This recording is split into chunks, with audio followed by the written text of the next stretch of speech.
Bienvenidos otro día más a Entre la Vida y la Verdad, el podcast donde analizamos cuestiones relacionadas con la medicina legal. Hoy tenemos como invitadas a las especialistas Elena Salvador Trébol y Andrea Pérez García, quienes nos van a hablar del diagnóstico médico-legal de las caídas y precipitaciones. Bueno, yo soy Elena y soy médico forense especialista en traumatología en el Instituto de Medicina Legal de Zaragoza y mi trabajo se enfoca principalmente en el diagnóstico de las lesiones por precipitación. Buenas tardes, soy Andrea, médico forense titular en el Instituto de Medicina Legal de Cantabria y vamos a determinar la diferencia entre caída y precipitación. Comencemos definiendo los términos. ¿Qué entendemos por caída en el contexto forense?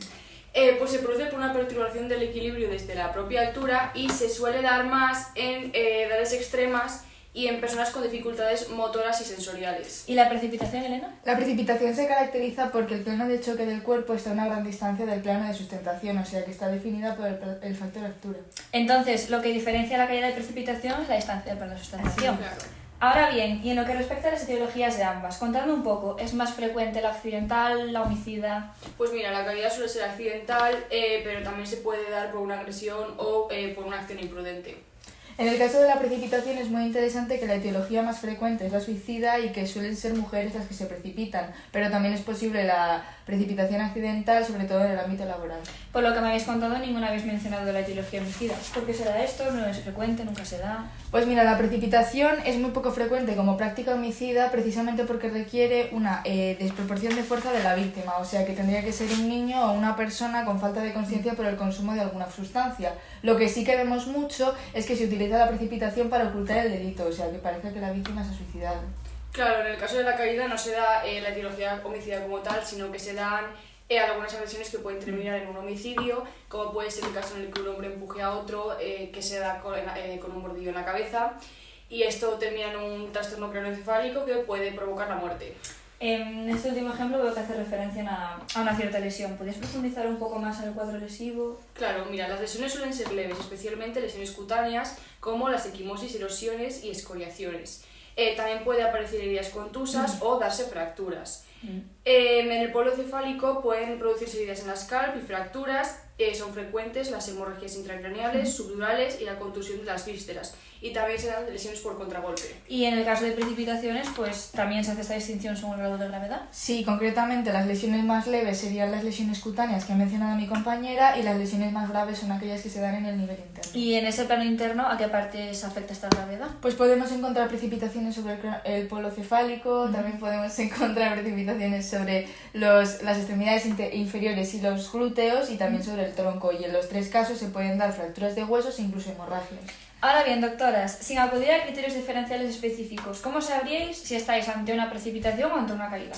Pues hay que atender a la posición del cuerpo, a los signos a primera vista, también a los testimonios de los testigos que si estamos en una calle transitada, y también muchas de las lesiones se pueden apreciar en un primer examen externo. Claro, porque no es lo mismo la fractura que va a tener un tobillo una persona que se ha tropezado por un mordillo que la lesión que puede tener en la pierna una persona que se ha precipitado. Teniendo en cuenta las etiologías que me habéis mencionado antes, Andrea, ¿qué tipos de signos diferencian estas caídas? Pues anteriormente se usaban otros criterios, pero te voy a contar los que se utilizan actualmente.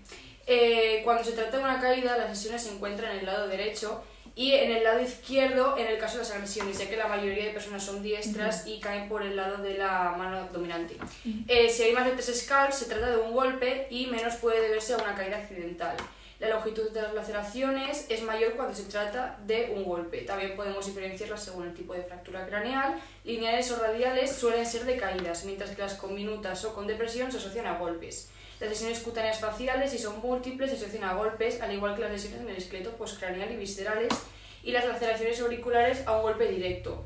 Y por último, la presencia de etanol en la sangre se relaciona con caídas. Y en el caso de las precipitaciones, Elena, ¿qué signos dirías que son los más destacables según su etiología y pruebas más importantes? Bueno, pues al hablar de 3 etiologías distintas tenemos que atender a diferentes cuestiones para discernir el origen de esa precipitación. En el caso de la precipitación accidental podemos establecer si la persona estaba en una gran altura por un accidente doméstico por trabajo o por deporte, porque al tratarse de caídas pasivas la distancia vertical es escasa. En el caso de suicidio es muy frecuente que encontremos zapatos alineados, notas, pero para terminar de estar seguros hacemos un examen externo en el que no solemos encontrar signos de violencia de previos intentos de suicidio. Además, en el caso del homicidio, pues en la escena nos encontramos signos de lucha que también hay que tener en cuenta en el examen externo para discernir si hay heridas a mano.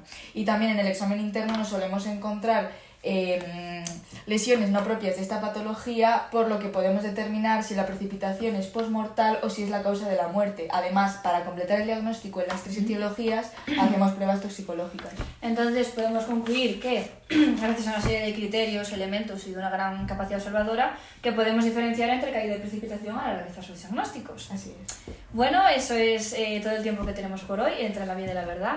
Doctora Elena y la doctora Andrea, gracias por compartir vuestros conocimientos y acompañarnos en el episodio de hoy. Gracias a ti. Un placer. Y a nuestros oyentes, espero que hayan disfrutado y aprendido algo nuevo. Nos vemos en el próximo episodio.